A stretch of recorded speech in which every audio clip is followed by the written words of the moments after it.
Many investors saw the pullback in major tech stocks this past week and wondered if it was a cause for concern. But beneath the surface, there may actually be a more constructive story unfolding. I'm Jason Hunsucker, CEO and Senior Advisor at Sequoia Advisor Group, and this is your weekly market update. So tech stocks in the S&P 500 fell about 2% last week, but this wasn't money that was leaving the market, rather it was rotating. And how do we know? Well, small cap stocks, which are generally more sensitive to economic optimism, surged to new highs. And the Dow Jones also finished the week with gains. And so this rotation in stocks seems to be, at least in part, underpinned by a critical yet somewhat overlooked announcement from the Federal Reserve. Alongside their quarter-point rate cut, the Fed also signaled that it would begin purchasing Treasury securities to ensure that banks have ample reserves. And these reserves are critical to the financial system.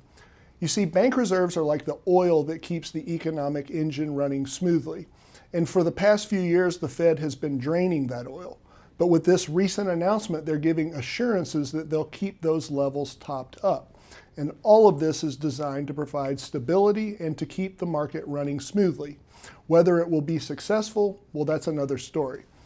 But from our perspective at Sequoia, this isn't necessarily a time for alarm, but it does demand careful observation.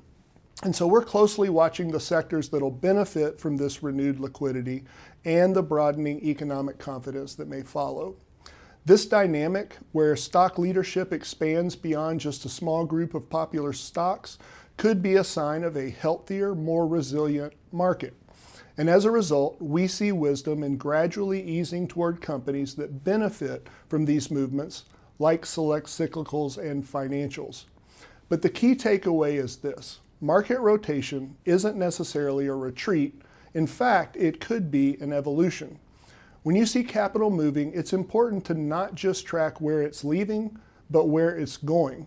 In this past week, it moved toward areas that signal some level of confidence in the path ahead. If these are the kinds of questions that you're navigating, we'd value a conversation. Thanks for watching, and we'll see you next week.